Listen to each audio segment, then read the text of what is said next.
नमस्कार, मैं विश्वानी non stop 30 खबरों में आपका स्वागत है। चलिए जानते हैं देश और विदेश से जुड़ी खबरें। प्रधानमंत्री नरेंद्र मोदी G7 शिखर सम्मेलन में हिस्सा लेने के लिए कनाडा के कैलगरी पहुंचे हैं। यह भारत कनाडा तनाव के बाद उनकी पहली यात्रा है। सम्मेलन अल्बर्टा के कनाकास्किस में हो रहा है, जहां मोदी कनाडाई पीएम मार्क कार्नी के आमंत्रण पर पहुंचे हैं। ट्रंप के बीच में वापसी के चलते उनकी मोदी से मुलाकात नहीं हो सकी। यह मोदी की छठी G7 शिरकत है। भारत में मौसम तेजी से बदल रहा है। उत्तर भारत गर्मी से झुलस रहा है, जबकि मध्य प्रदेश और गुजरात में मानसून की दस्तक हो चुकी है। मौसम विभाग ने गुजरात के कच्छ और सौराष्ट्र में रेड अलर्ट जारी किया है। साथ ही 16 राज्यों में ऑरेंज अलर्ट घोषित किया गया है। दिल्ली में हल्की बारिश की संभावना है, जबकि कई इलाकों में बाढ़ जैसे हालात बन गए हैं। डोनाल्ड ट्रंप ने कनाडा में G7 समिट बीच में छोड़कर अमेरिका लौटने के फैसले पर उठे सवालों को अफवाह बताया। उन्होंने इजरायल ईरान युद्ध विराम से जुड़ी अटकलों को नकारते हुए फ्रांस के राष्ट्रपति मैक्रो को जमकर खरी खोटी सुनाई। ट्रंप ने G7 की अहमियत पर भी सवाल उठाया और रूस को बाहर करने को गलती बताया।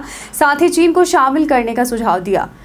अमरनाथ यात्रा 2025 की सुरक्षा के मद्देनजर जम्मू कश्मीर सरकार ने यात्रा मार्ग को 1 जुलाई से 10 अगस्त तक नो फ्लाई जोन घोषित किया है। इस अवधि में ड्रोन उड़ाने पर पूर्ण पाबंदी रहेगी। केवल सुरक्षा एजेंसियां निगरानी कर सकेंगी। खुफिया एजेंसियों ने आतंकी हमले की आशंका जताई है। तीर्थ यात्रा 3 जुलाई से 9 अगस्त तक आयोजित की जाएगी। DRDO और IIT दिल्ली ने क्वांटम संचार में बड़ी उपलब्धि हासिल की है। फ्री स्पेस ऑप्टिकल लिंक से 1 किलोमीटर दूर तक सुरक्षित क्वांटम संचार सफल रहा है, जिसमें हैक प्रूफ एन्क्रिप्शन संभव हुआ है और यह रक्षा, वित्त और टेलीकॉम जैसे क्षेत्रों में बेहद उपयोगी है। यह प्रयास भारत के क्वांटम तकनीक को आगे बढ़ाने की दिशा में महत्वपूर्ण कदम है।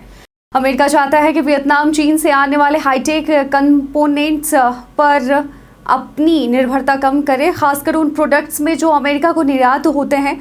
चेतावनी दी गई है कि ऐसा न करने पर 40% तक टैरिफ लगाया जा सकता है। इससे वियतनाम की अर्थव्यवस्था और एप्पल, सैमसंग जैसी कंपनियों की सप्लाई चेन प्रभावित हो सकती है। अंतिम निर्णय की समय सीमा 8 जुलाई तय की गई है।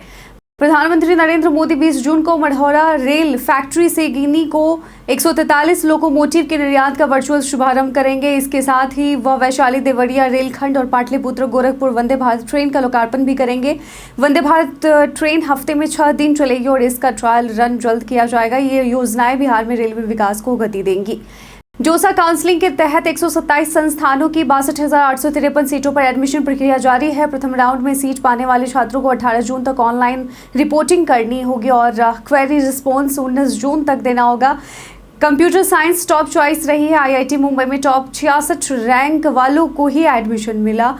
छात्र अपनी रैंक और प्राथमिकता के आधार पर फ्रीज, फ्लोट या स्लाइड विकल्प चुन सकते हैं। UIDAI ने आधार अपडेट की मुफ्त सुविधा को 14 जून 2026 तक बढ़ा दिया है। अब नाम, पता, जन्मतिथि या सरनेम जैसी जानकारियों को माई आधार पोर्टल या ऐप से फ्री में अपडेट किया जा सकता है। अपडेट के लिए आधार से लिंक मोबाइल नंबर जरूरी है। ऑफलाइन अपडेट के लिए नजदीकी केंद्र पर 50 से 100 रुपये शुल्क देना होगा। इंडियन आर्मी ने अग्निवीर कॉमन एंट्रेंस टेस्ट 2025 के लिए एडमिट कार्ड जारी कर दिए हैं। परीक्षाएं 30 जून से 10 जुलाई तक विभिन्न पदों जैसे अग्निवीर, GD, क्लर्क, ट्रेड्समैन, तकनीशियन, महिला मिलिट्री पुलिस, फार्मा, JCO आदि के लिए होंगी। उम्मीदवार joinindianarmy.nic.in पर जाकर लॉगिन डिटेल्स से अपना एडमिट कार्ड डाउनलोड कर सकते हैं। इंग्लैंड के स्टार बल्लेबाज जोस बटलर ने 14 वर्षीय वैभव सूर्यवंशी की बल्लेबाजी की जमकर तारीफ की है। उन्होंने वैभव के बल्ले के स्विंग की तुलना युवराज सिंह और ब्रायन लारा से की है। IPL में राजस्थान रॉयल्स के लिए 35 गेंदों में 100 रन की पारी खेलकर वैभव ने सबको हैरान कर दिया। स्टुअर्ट ब्रॉड ने भी उनके चयन को लेकर दिलचस्प किस्सा साझा किया। ChatGPT अब WhatsApp पर सीधे इमेज जनरेट करने की सुविधा दे रहा है। यूजर केवल 1 से 800 ChatGPT नंबर सेव कर हाई भेजकर OpenAI अकाउंट से लिंक कर सकते हैं। इसके बाद वे किसी भी टेक्स्ट प्रॉम्प्ट से इमेज बनवा सकते हैं। यह फीचर बिना बीटा इनवाइट के उपलब्ध है और DALL-E के अपग्रेडेड वर्जन पर आधारित है। नेटफ्लिक्स पर जल्द ही आर माधवन और फातिमा सना शेख की पहली रोमांटिक फिल्म आप जैसा कोई रिलीज होगी और यह फिल्म जुलाई 2025 में स्ट्रीम होगी, जिसमें माधवन संस्कृत शिक्षक और सना शेख फ्रेंच अध्यापिका के रूप में दिखेंगी। निर्माता करण जौहर के धर्मैटिक एंटरटेनमेंट के सहयोग से बने इस ड्रामे का निर्देशन विवेक सोनी ने किया है और इसे 11 जुलाई को रिलीज किया जाएगा। National institute of open schooling यानी NIOS ने अप्रैल-मई 2025 सत्र के 12वीं के नतीजे जारी कर दिए हैं। परीक्षाएं 9 अप्रैल से 19 मई तक हुई थी। छात्र अपना रिजल्ट ऑफिशियल वेबसाइट results.nios.ac.in पर एनरोलमेंट नंबर डालकर देख सकते हैं। मार्कशीट की डिजिटल प्रति भी वहीं से डाउनलोड की जा सकती है। भारतीय डाक विभाग ने ग्रामीण डाक सेवक भर्ती की चौथी मेरिट लिस्ट जारी कर दी है। उम्मीदवार state wise list India post GDS online.gov.in पर देख सकते हैं। जिनका चयन हुआ है उन्हें डॉक्यूमेंट वेरिफिकेशन प्रक्रिया में शामिल होना होगा। पहले 3 लिस्ट में नाम नहीं आने वाले अभ्यर्थी इस लिस्ट में अपना नाम जरूर चेक करें। एनटीए जल्द ही यूजीसी नेट जून 2025 के लिए एग्जाम सिटी स्लिप ugcnet.nta.ac.in पर जारी करेगा। इससे परीक्षार्थी अपने परीक्षा शहर की जानकारी ले सकेंगे। परीक्षा 25 से 29 जून तक आयोजित होगी। एडमिट कार्ड 21 जून को जारी किए जाने की संभावना है। परीक्षा में शामिल होने के लिए एडमिट कार्ड और वैध आईडी अनिवार्य है। भारत सरकार central bank, UCO bank, Punjab and Sindh bank, Indian overseas bank और बैंक ऑफ महाराष्ट्र में अपनी 20% हिस्सेदारी बेचने की तैयारी में है। यह कदम SEBI के 25% न्यूनतम सार्वजनिक हिस्सेदारी नियम को पूरा करने के लिए उठाया जा रहा है। हालांकि इन बैंकों पर सरकार की बहुलांश हिस्सेदारी बनी रहेगी, इसलिए ये बैंक सरकारी ही रहेंगे। CMIE रिपोर्ट के अनुसार 2023-24 में भारतीयों ने शराब पर 1,20,000 करोड़ रुपए खर्च किए, जो पिछले वर्ष से 26% अधिक है। जबकि कपड़ों पर खर्च घटकर 7.29 लाख करोड़ रह गया है। लोग अब निजी गाड़ियों, हेल्थ सेवाओं और डिजिटल सेवाओं पर भी ज्यादा खर्च कर रहे हैं। वहीं महंगाई के चलते खाने पीने पर खर्च भी बढ़ा है।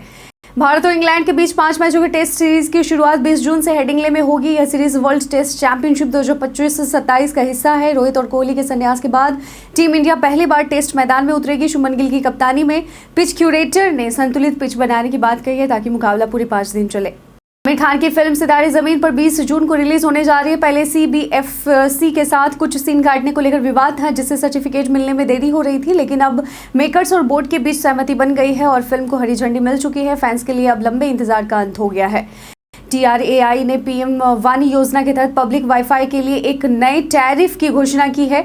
इसके तहत गांवों और छोटे शहरों में सार्वजनिक डेटा ऑफिस PDO स्थापित किए जाएंगे। ब्रॉडबैंड कंपनियों द्वारा PDO को दिए जाने वाले प्लान की कीमत आम ग्राहकों के प्लान से 2 गुनी से अधिक नहीं होनी चाहिए, जिससे सस्ते में हाई स्पीड इंटरनेट उपलब्ध हो सकेगा। जदयू सांसद कौशलेंद्र कुमार ने मुख्यमंत्री नीतीश कुमार के बेटे निशांत को इस्लामपुर सीट से विधानसभा चुनाव लड़ने का सुझाव दिया। उन्होंने कहा कि निशांत में राजनीति और पार्टी नेतृत्व की क्षमता है। सांसद का मानना है कि अगर निशांत चुनाव लड़ते हैं तो वे उन्हें जितवाने का पूरा प्रयास करेंगे। फिलहाल यह सीट राजद के पास है। अहमदाबाद से लंदन जाने वाली एयर इंडिया की फ्लाइट AI-159 को तकनीकी खराबी के कारण उड़ान से ठीक पहले रद्द कर दिया गया। बोइंग 788 विमान दोपहर 1:10 में उड़ान भरने वाला था और यह वही रूट है जहां पहले AI-171 दुर्घटनाग्रस्त हुई थी। फ्लाइट कैंसिलेशन से यात्रियों में अफरा तफरी मच गई। एयरलाइन ने असुविधा के लिए खेद जताया है। US वर्ल्ड यूनिवर्सिटी रैंकिंग 2026 में IIT दिल्ली ने बड़ी छलांग लगाते हुए 123वां स्थान प्राप्त किया है, जबकि IIT मद्रास भी पहली बार टॉप 200 में शामिल हुआ है। भारत के कुल 54 संस्थानों ने इस रैंकिंग में जगह बनाई। हालांकि विदेशी छात्रों और छात्र शिक्षक अनुपात में भारतीय संस्थानों को अब भी सुधार की जरूरत है। कुल मिलाकर भारत उच्च शिक्षा में तेजी से आगे बढ़ रहा है।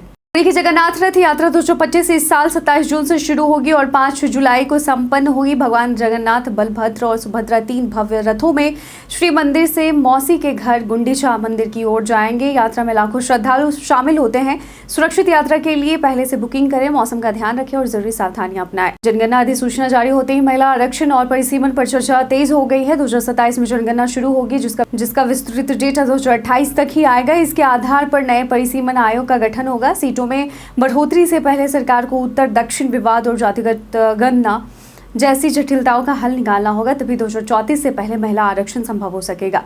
18 जून 2025 को वडोदरा मंडल में ब्रिज पर मरम्मत कार्य के चलते 5.5 घंटे का मेगा ब्लॉक रहा। इस कारण कई ट्रेनें पूरी तरह रद्द, शॉर्ट टर्मिनेट या रिशेड्यूल की गई। अहमदाबाद मुंबई शताब्दी समेत कुछ ट्रेनें देर से चली। यात्रियों को सलाह दी गई है कि यात्रा से पहले अपडेट जरूर चेक करें, ताकि असुविधा से बचा जा सके। कमल हसन की फिल्म ठग लाइफ के कर्नाटक में रिलीज होने पर सुप्रीम कोर्ट ने कर्नाटक सरकार और हाई कोर्ट की टिप्पणियों पर कड़ी आपत्ति जताई है। कोर्ट ने कहा है कि CBFC सर्टिफिकेट के बाद फिल्म को रोका नहीं जा सकता। हाई कोर्ट की माफी की सलाह को अनुचित बताया। फिल्म के विरोध की वजह कमल हसन की कन्नड़ भाषा पर की गई टिप्पणी है। भारत ने ईरान इजराइल युद्ध के बीच ईरान के उर्मिया मेडिकल यूनिवर्सिटी में पढ़ रहे 110 भारतीय छात्रों को सुरक्षित निकालकर आर्मेनिया पहुंचाया है। छात्रों को 18 जून को दिल्ली लाया गया। भारत ने तेहरान और अन्य शहरों में कंट्रोल रूम और हेल्पलाइन नंबर भी जारी किए हैं। अमेरिका के बयान के बाद हालात और गंभीर हुए हैं, जिससे तत्काल रेस्क्यू जरूरी हो गया। भारत की सबसे बड़ी आईटी कंपनी टीसीएस ने अपनी एचआर पॉलिसी में बड़े बदलाव किए हैं। अब कर्मचारियों का अनिवार्य रूप से ऑफिस आना होगा, क्योंकि वर्क फ्रॉम होम पूरी तरह बंद कर दिया गया है। इमरजेंसी में फ्लेक्सिबल वर्क की अनुमति आरएमजी अप्रूवल से ही मिलेगी। साथ ही कर्मचारियों के लिए साल में 225 दिन काम और 35 दिनों का फिक्स्ड बेंच टाइम तय किया गया है। और इसी के साथ बीते दिन हमारे द्वारा पूछे गए सवाल का आप लोगों में से बहुत लोगों ने अपना जवाब कमेंट सेक्शन में लिख कर दिया था। जिन्होंने पूछे गए सवाल का जवाब दिया उनके नाम है मनोज दास, नौशाद रेजा, संजीव कुमार, दीपक कुमार, जितेंद्र ठाकुर, अजय शाह, अमित कुमार। इसके साथ ही बढ़ते हैं आज के सवाल की। और आज का सवाल है कि आपके क्षेत्र में फिलहाल मौसम कैसा है, और साथ ही अपने क्षेत्र का नाम भी अवश्य लिखिएगा। आज के बुलेटिन में बस इतना है। देश और विदेश से जुड़ी तमाम खबरों के साथ अपडेट रहने के लिए देखते रहें बिहारी न्यूज़। धन्यवाद।